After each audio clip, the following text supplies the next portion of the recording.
Where to experience authentic Dubai. Dubai endlessly pursues world records and over-the-top opulence, but even in the shadow of the world's tallest building and beyond the shimmer of the infinity pool, an authentic city is ready and waiting to be explored, away from the glare of the largest, tallest and longest. Life in this part of the Arabian desert was nomadic for centuries, yo-yoing back and forth between the coast and the desert in time with the seasons, leaving nothing behind except indentations in the sand from goat hair tents. The oldest building in Dubai was constructed in 1787, and most in the city's historic districts are from the 20th century, a land of ancient tombs, Roman ruins and Crusader-era castles. This is not. Instead, culture here blossoms from Bedouin generosity, curiosity and openness. Now that this previously intangible culture has set down roots and makes its presence permanent, visitors can experience just how deeply it runs. Get to know the Emirati lifestyle at the Sheikh Mohammed Center for Cultural Understanding. Emiratis make up only about 10% of the population of the United Arab Emirates, and events run by the Sheikh Mohammed Center for Cultural Understanding (SMCCU) help visitors and expats understand local culture, dress and customs.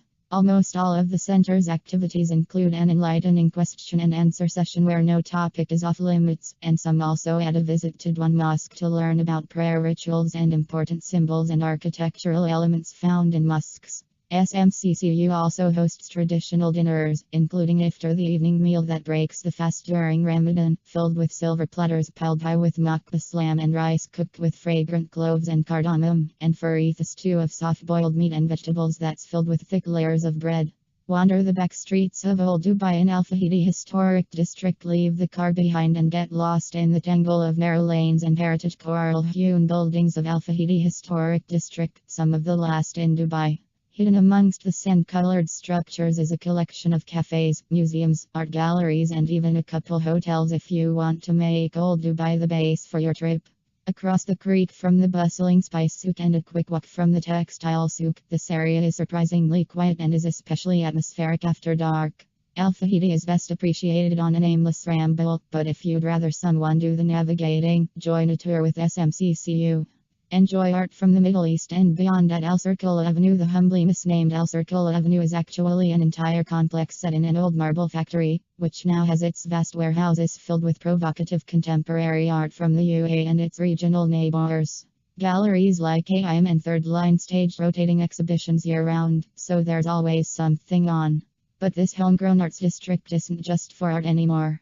Cafes, a bean-to-bar chocolate factory called Mirzam, and even a small museum of retro cars have sprouted up amongst the paintings and sculptures. Cross Dubai Creek on an Abra. It lasts less than 5 minutes, but the best and cheapest way to get across Dubai Creek is by riding an Abra, a traditional wooden boat kitted out with a motor and a single bench seat in the middle. Once the Abra is full, it oars across to the opposite side of the creek, and you'll pay the driver just DHS1 en route. From the water, it's easy to survey the city's eye-catching architecture, from modern, glass constructions to older structures made of coral and stone topped with bargeal wind towers that provide a natural form of air conditioning. If you can't get enough of this scene, grab a coffee in one of the waterside cafes and watch traffic go by, or even charter Al Abra for DHS 100 per hour. Rummage through Dubai's SOUQs, polish up your bargaining skills and stroll the Mosaic M.